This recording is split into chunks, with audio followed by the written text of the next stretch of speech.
How are we going to overcome the historical amnesia in the age of capitalist apocalypse?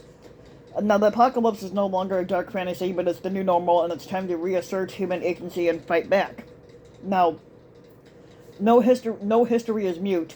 No matter how much they own it, break it, lie about it, human history refuses to shut its mouth, despite the deafness and ignorance. The time that was continues to tick inside, and the time that is basically. Now we're living in a time in which apocalyptic visions has become normalized. Slow motion catastrophes unfold as the planet experiences massive floods, storms, droughts, toxic air, poisonous water, wildfires, dust storms, and other tragic disasters. Now, the railroad disaster and massive toxic explosion in eastern Ohio is the latest example. In the political realm, fast-moving crises, pretend nuclear war, ecological devastation, and the rise of fascism across the globe. Now, creeping calamities have become routine. They are matched only by a civic culture that is under siege by the apostles of the neoliberalism, promoting privatization, consumerism, anti-intellectualism, and a brutal market ideology purposely bereft of any sense of social responsibility. Now, Americans, they live in an age when historical consciousness no longer functions to inform the president and has become the target of the white supremacists and the far-right Republican Party that is silent about the dark past that informs its authoritarian politics. Now, as the violent terrors of the past tear into the present, Florida Governor Ron DeSantis and his political sycophants enact school policies that freeze history in an ideological straitjacket, claiming that they are liberating history when in fact they are fucking denying it. Now, America is becoming a country that can no longer question itself upon what it does. Invest in the public good or imagine a future beyond the dreamscapes of the rich and ruling elite. Apocalyptic fears, uncertainties, and anxieties feed a rising tsunami of violence that has become the organizing principle of governance. Everyday life and society itself. Now, the American society is caught in the daily routines of lies, corruption, and manufactured ignorance. One consequence is their withering of individual and the social agency along with civic culture and the public imagination. Now, the American optimism has turned bleak. In the age of gangster capitalism, people lose their interconnections, community, and sense of security.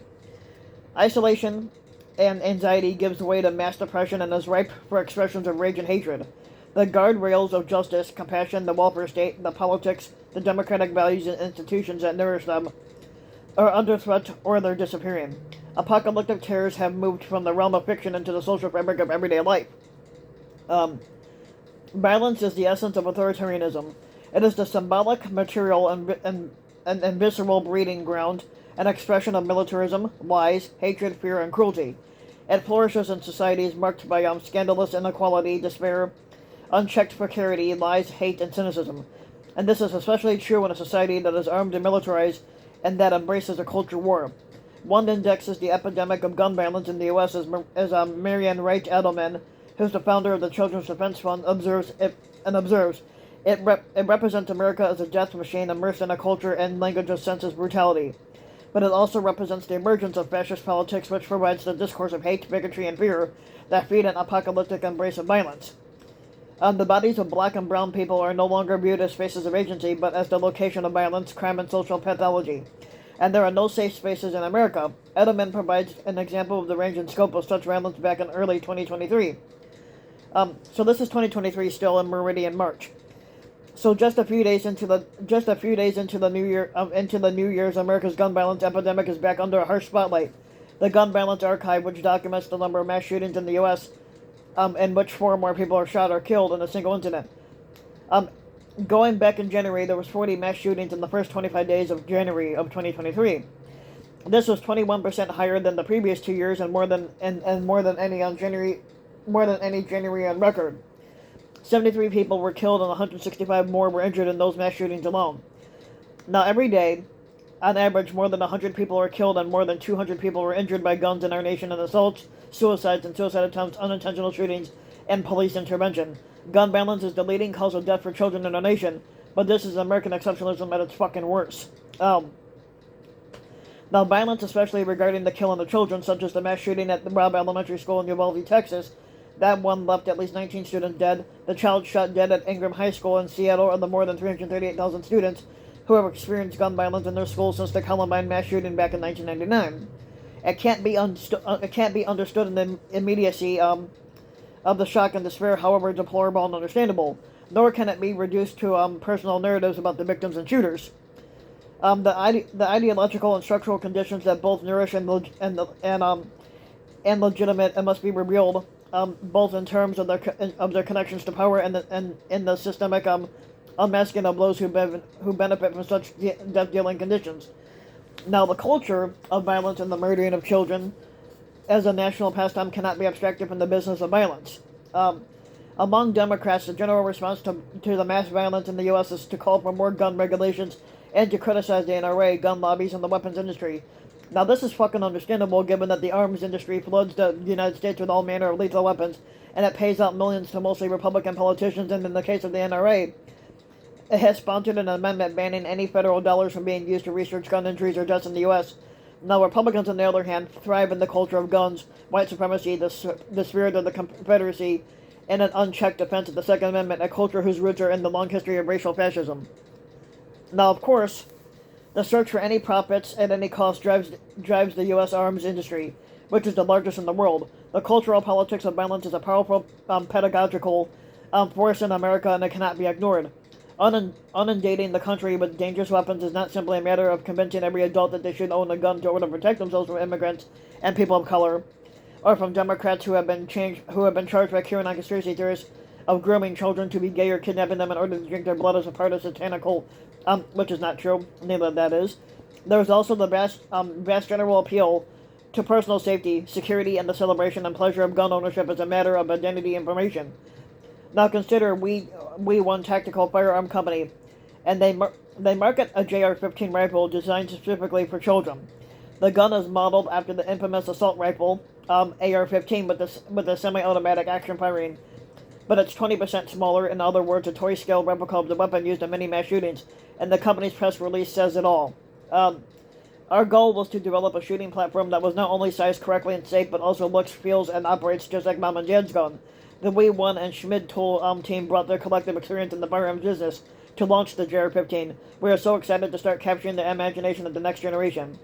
Now, this is more than gallows humor covering pedagogical appeals to violence as a governing principle of security in daily life.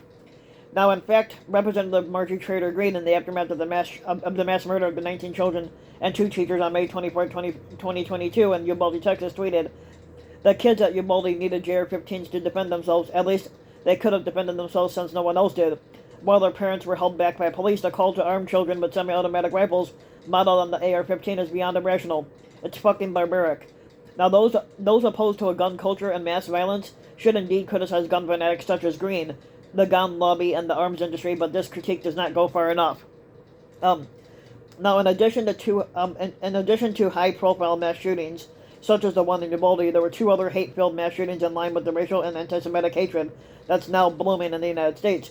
The 2018 massacre at the Tree of Life Synagogue in Pittsburgh by an anti-Semite, and the racist slaughter carried out by youth nourished on white supremacist social media against black shoppers in a Buffalo supermarket points more than a culture of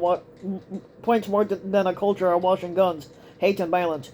But it also points to a culture in which the drive for profits overrides any threat such greed may promote even to children. The pedagogical force of culture is a crucial political element of power in the U.S. an important site where struggles over power and ideals now emerge.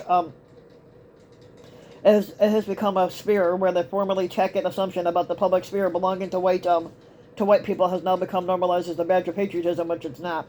Neoliberal capitalism has become an apocalyptic and utterly dystopian, and in its fascist phase expands the landscape of balance by trading in hatred, bigotry, and violence both as a spectacle and as killing mechanism. Now, racist violence in particular has become visceral, unhinged, and ingrained in the institutions that are designed to serve and protect our public. This was evident in the savage beating and death of Tyree Nichols, a 29-year-old FedEx worker, at the hands of 5 Memphis police officers. His deadly beating is indicative of of how deeply embedded the culture of violence is in American police departments. Tyree Nichols was stopped for an alleged traffic violation, and the police dragged him from his car, punched and tasered him. While he was handcuffed, lying helpless on the ground, one officer kicked him in the head and then repeatedly did so again. Another officer pulled him from the ground while another struck him repeatedly with a baton. Now, videos from the cop's body camera and the street-mounted camera show Nichols asking why he was being pulled over, stating that he just wanted to go home, and then in the midst of the attack, he called out for his mother. It was heartbreaking and terrifying, and it offers a signpost of the systemic violence being waged against black people by police forces in the United States. The racist culture of Tyree Nichols' killing is bolstered by numerous reports that make clear that black people are disproportionately stopped, searched, and arrested by police when routinely pulled over for just nothing more than a traffic stop. The disparity in how the police treat black and white people under similar circumstances was highlighted vividly in Washington Post columnist Eugene Robinson in his comparison of how the police treated Nichols versus their arrest of Dylan Roof, the white racist who killed 19 black churchgoers in Charleston, South Carolina back in 2015. Now, Dylan Roof fled all the way to North Carolina, and people knew that he was armed and dangerous. Yet police officers acting on a tip apprehended him at a traffic stop without incident and without a scratch. And when Roof complained about being hungry, police in Shelby, North Carolina brought him food from a nearby restaurant, which was Burger King.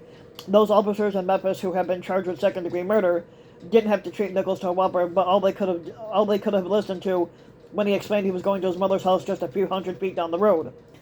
Now, the numerous deaths of black people at the hands of the police are part of the historical DNA of an apocalyptically violent culture of policing in the United States. As Simon Bolto observes, the problem of policing needs to focus on the institution and the culture, and not just the individuals who commit violence. Now, Bolto adds that the beating of Tyree Nichols was not the work of rogue cops. It has to be understood as part of the institution and culture that trained them to be violent, and it paid them to be violent, and paid them to train others to be violent. Now, police are trained to use coercive force, they are trained to use deadly weapons, and they are trained to do violence, coercive force, and the carry abuse of deadly weapons. Now, all of these are central to proper policing, as the institution of policing in this country currently exists. And violence is not random in the U.S. Though, but it is systemic, pervasive, racist, and deeply embedded in a fascist politic. It takes place in our schools, supermarkets, gyms, dance studios, and parades. Although everyone is a potential target, but people of color suffer disproportionately from state violence. Now, this apocalypse of violence is amplified by a modern Republican Party that is utterly wedded to destroying the welfare state, accelerating the range of groups considered disposable, and imposing a white Christian nationalist state on America while expanding a bloated military and arms industry. Capitalism is now fully immobilized as a death machine, and the Republican Party is committed to turning the United States into a fascist state. In an age in which indoctrination and propaganda are waging an assault on all forms of education, including schools and larger social and media apparatuses, the far right and corporate erasure of knowledge has become a form of intensified violence. And for instance, the notion of systemic racism, violence, oppression, and inequality is an anathema to the far right. This is clear in Donald Trump's 1776 Commission, which touted patriotic education, a view of education that rejected any indication of systemic oppression in the U.S. system. The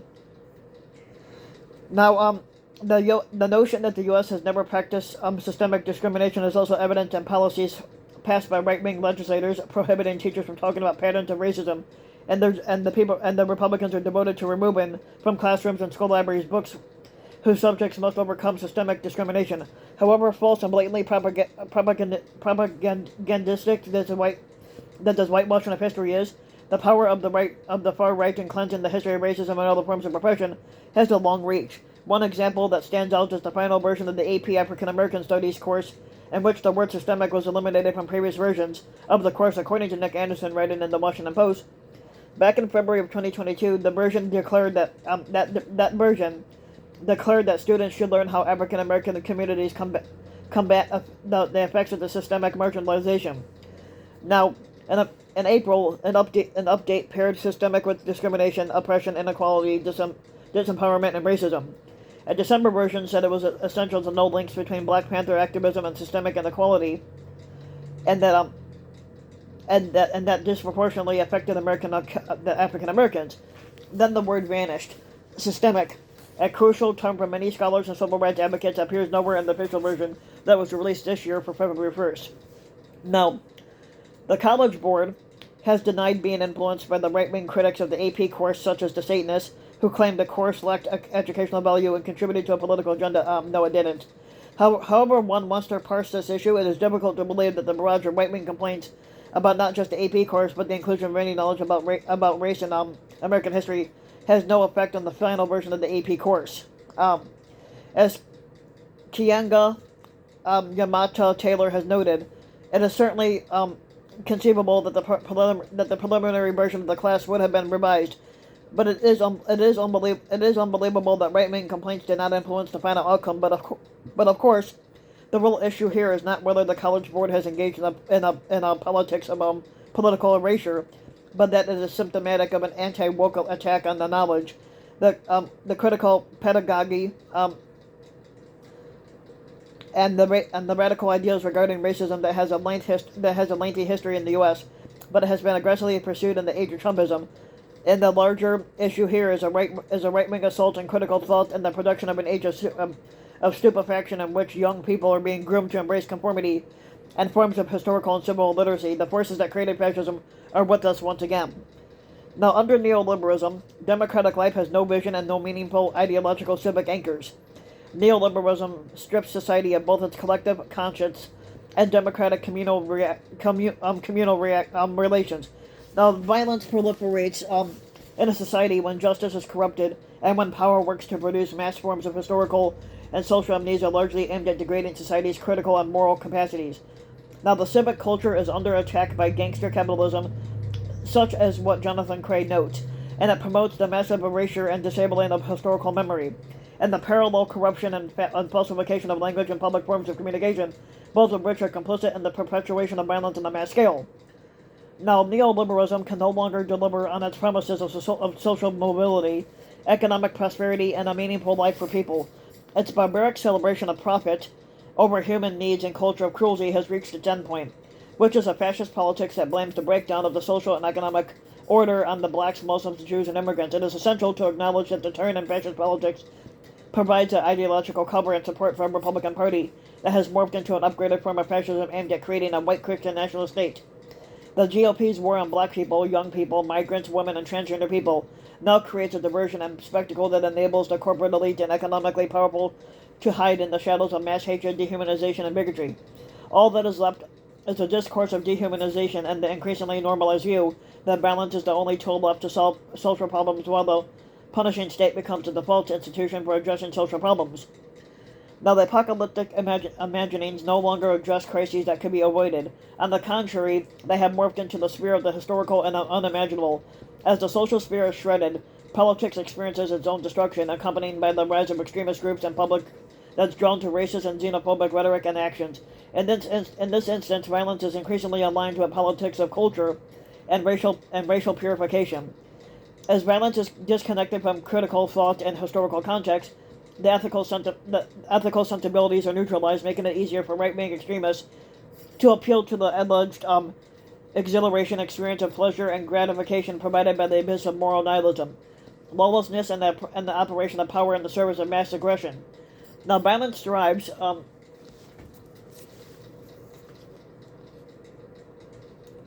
Now, violence thrives in historical and social amnesia.